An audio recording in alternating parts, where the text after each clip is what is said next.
Hey there, and welcome. In this explainer, we're going to cover some really key tips to help you quickly improve your business English. The goal? To help you sound more professional and, feel a lot more confident. So let's dive right in. Let me ask you this. Have you ever been sitting in a meeting, just struggling to find the right words?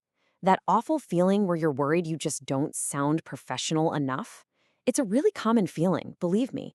And today, we're going to tackle it head on. So here's our game plan. We're going to take what I call a foundations to fluency approach. We'll start with the absolute basics, the must-haves. Then we'll fix some super common mistakes, and from there, we'll build up to the kinds of phrases that will make you sound like a total pro. Ready? Okay, first things first. Before we even think about fancy vocabulary or complex sentences, we have to master the universal language of professionalism. And that, my friends, is all about business etiquette. This definition really hits on a crucial point. Business etiquette isn't just about being polite. Nope.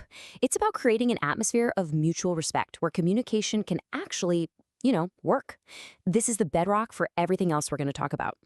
Let's start with 3 simple rules that are honestly non-negotiable. First, be on time. Being punctual just screams, I respect your time. Second, simple things like please and thank you. They go such a long way. And a firm handshake, that's your first nonverbal cue that says, I'm confident and I'm here to do business. Oh, and let's add an unwritten rule to that, dress appropriately. How you look is part of your professional communication, for sure. Building on that, these next few tips are all about actively showing respect. Rule number 1, don't interrupt. Seriously, it's the difference between being assertive, which is good, and being aggressive, which is not. Always, always introduce people. It makes everyone feel included and important. And another really powerful way to show respect? Try to remember people's names. Finally, showing genuine interest, really listening, tells the other person that what they have to say actually matters to you. All right, so you've got a solid foundation of etiquette. Now, let's sharpen the tools you use every single day, especially your writing. This is an area where just a few small tweaks can make a massive difference.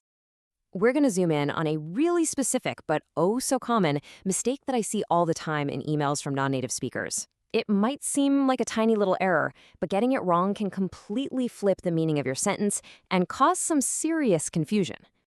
And here it is. This is a perfect example. When you say the documents have not been provided until now, it actually means they just arrived a moment ago. But what if you mean they're still missing? Well, then you need to say something like, the documents have not been provided to date, or so far. It's a subtle change, I know, but it has a huge impact on clarity. So, to avoid traps like that one, here are 3 more must-do tips before you hit send on any email. First, always proofread for basic spelling and grammar. Second, as we just saw, you have to check that your meaning is crystal clear. And third, make sure your tone is professional. A good rule of thumb? Save the smiley faces for your friends. Okay, so you've nailed the etiquette. You're polishing up your writing. Now it's time to add that final, powerful layer. We're talking about the key phrases and idioms that signal true business fluency. These are the words that'll make you sound like you totally belong in any professional chat. Our first phrase is to touch base. This is just a really clean, professional way to say you want to connect or catch up with someone. It's a little less formal than let's schedule a meeting, but it's definitely more professional than just saying, let's chat. Here's how you'd use it. See? You're just suggesting a quick check-in to get an update. It sounds efficient, it sounds professional, and honestly, it's a phrase you're going to hear all the time in the business world. Next up is a great one, the bottom line. This is a super powerful phrase that can mean 2 things. It can mean the most important, the most critical factor in any situation, but it also has a financial meaning.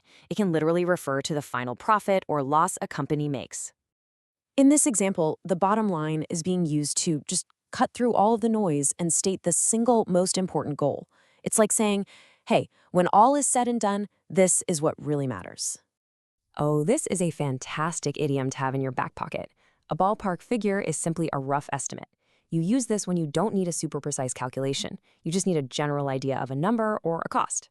So instead of asking for a detailed line-by-line budget, you're just asking for an approximate cost. It's a great low-pressure way to start a conversation about money without demanding exact details right from the get-go. So let's do a quick recap of our journey from foundations to fluency. We started with the universal stuff, politeness and etiquette. Then we really honed in on just how crucial clear communication is, especially when you're writing. And finally, we added those key phrases, those idioms that will really level up your professional English. And now it's over to you. Because building fluency is all about taking action, right? Looking back at everything we've covered, from a firm handshake to asking for a ballpark figure, which one of these tips are you going to put into practice this week? Think about it, pick one, because that's how real progress actually begins.